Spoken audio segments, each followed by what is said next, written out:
திருவள்ளூர் மாவட்டம் பழவேற்காட்டில் சாலை விபத்தில் 2 பேர் உயிரிழந்தனர். பணிகள் நிறைவடையாத பசியாவரம் மேம்பாலத்தில் நடந்து சென்ற சிகாமணி மீது முத்துக்குமார் சென்ற இருசக்கர வாகனம் மோதிய விபத்தில் இருவரும் உயிரிழந்தனர். பசியாவரம் மேம்பால பணிகளை விரைந்து முடிக்க மக்கள் வலியுறுத்தியுள்ளனர். திண்டுக்கல் மாவட்டம் வேடசந்தூரில் 2 பெண்கள் ஜவுளி கடையில் சேலை பண்டல்களை திருடும் சிசிடிவி காட்சி வெளியாகியுள்ளது. பொங்கல் பண்டிகையையொட்டி பொருட்கள் வாங்க வேடசந்தூர் கடை வீதியில் மக்கள் குவிந்ததால் போக்குவரத்து நெரிசல் ஏற்பட்டது. இந்த நிலையில் சேலை எடுக்க ஜவுளி கடையில் குவிந்த பெண்களில் 2 பேர் சேலை பண்டல்களை திருடும் சிசிடிவி காட்சி வெளியாகியுள்ளது.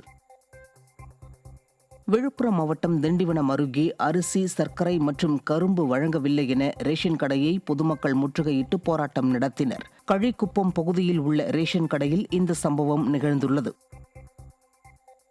விழுப்புரம் மாவட்டம் திண்டிவனம் நகரமன்ற வளாகத்தில் பொங்கல் போட்டி நடத்துவது தொடர்பாக திமுகவினர் கோஷ்டி மோதலில் ஈடுபட்டதால் பரபரப்பு ஏற்பட்டது.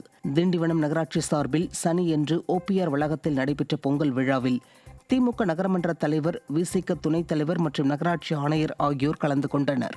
இந்த விழாவில் திண்டிவனம் நகரமன்ற உறுப்பினராக உள்ள 33 கவுன்சிலர்களுக்கும் அழைப்பு தரவில்லை. இதனால் அதிருப்திக்காளான திமுக 13 கவுன்சிலர்களும் நகரமன்ற தலைவர் மற்றும் நகராட்சி ஆணையரை அழைக்காமல் தனியாக சமத்துவ பொங்கல் விழாவை கொண்டாடினர்.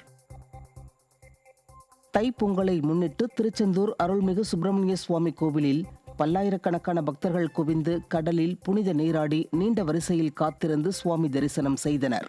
திருநெல்வேலி, தென்காசி, விருதுநகர், ராமநாதபுரம், கன்னியாகுமரி ஆகிய மாவட்டங்களைச் சேர்ந்த பக்தர்கள் பாத யாத்திரையாக வேல் குத்தியும் காவடி சுமந்தும் கோவிலுக்கு வந்து அங்க பிரதட்சணம், அடி பிரதட்சணம் செய்து தங்களது வேண்டுதல்களை நிறைவேற்றினர்.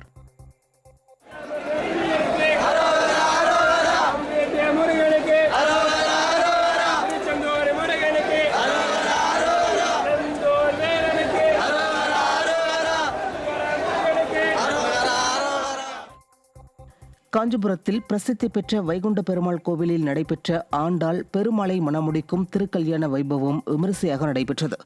ஆண்டாளின் தோளிலிருந்து மாலைகளையும் வைகுந்த பெருமானின் தோள்களிலிருந்து மாலைகளையும் எடுத்து குருக்கள் நடனமாடியவாறு திருக்கல்யாண வைபவம் நடைபெற்றது. இந்த நிகழ்ச்சியில் திரளான பக்தர்கள் கலந்து கொண்டு சுவாமி தரிசனம் செய்தனர்.